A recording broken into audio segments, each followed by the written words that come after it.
I came across a quote the other day. I have no idea where it came from. I don't even know if I came up with it myself. At the end of the day, though, the quote is, sometimes we change before the situation changes. And I just think it's the absolute truth. Before my situation changed with Samantha, I started to change. Samantha, early on, you may remember, was not sure if she wanted to stay in the marriage. She was kind of bluffing with divorce. She was throwing it in my face. Really, she was empowering herself. She didn't want a divorce. She was scared to death to divorce, but she wasn't afraid to bring about repercussions for my choices, and she wasn't afraid that if that was the only recourse, she would do that. But at the end of the day, she didn't want to, but she was prepared to. In essence, she was starting to change before the situation was really changing. I was starting to change as I found the right help, even when Samantha took a turn for the worse and decided that she was not going to do anything. She was going to care for the kids and kind of disconnect.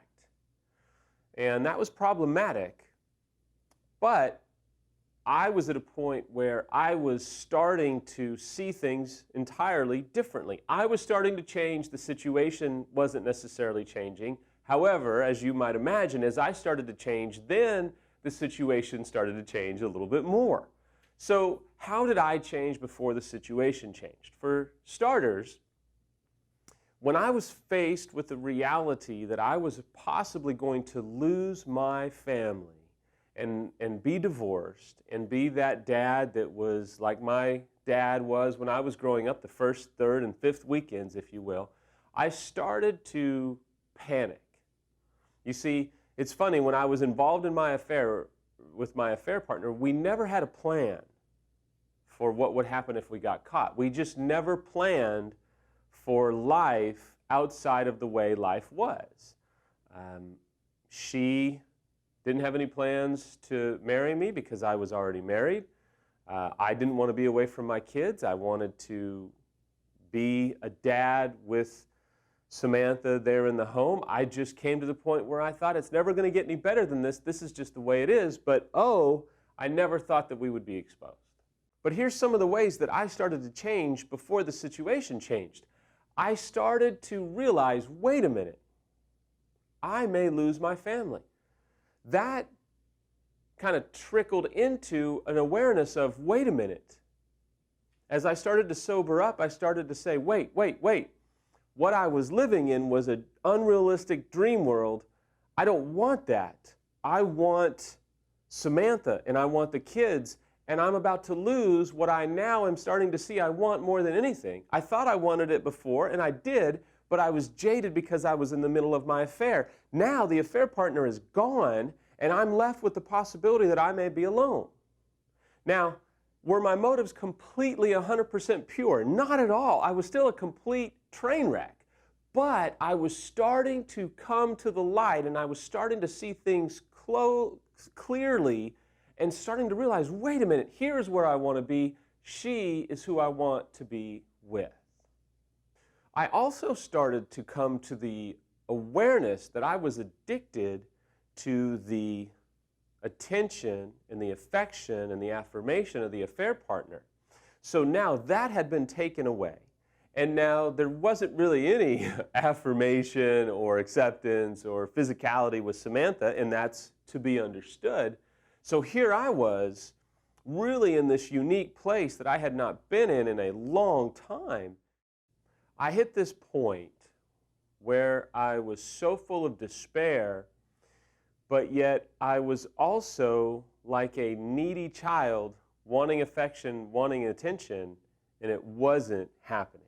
My mentor, in the middle of this despair, said, I really care a lot for you, but I need to take you to the woodshed and tell you that you're being a child and that you are too old to be cradled and cared for, and everybody's feeling sorry for you. No one's feeling sorry for you.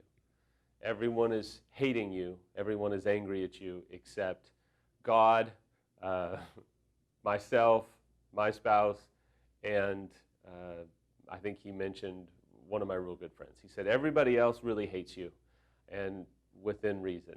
They should hate you. You've completely destroyed their confidence and left them hanging.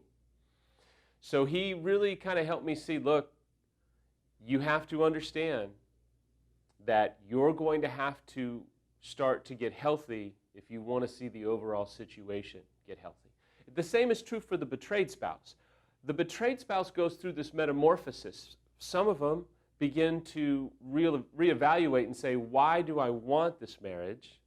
Why do I want him or her back? Why do I want to seek restoration? Sometimes the betrayed spouse starts to go through their own metamorphosis where they start to say, wait a minute, I have been chasing you. I have been almost codependent. I have been having my whole existence revolve around you, and now you, the unfaithful, are trying to dictate how things are going to go, and I'm not willing to do that. And so you know what? Hold on.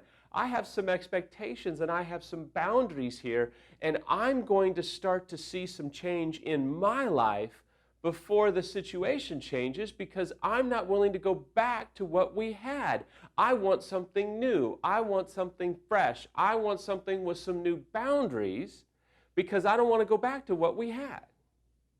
What we had was dysfunctional, and quite frankly, what we had has been shot out of the sky with a 12-gauge shotgun. It's dead. We're going to have to find the new marriage that is possible for us.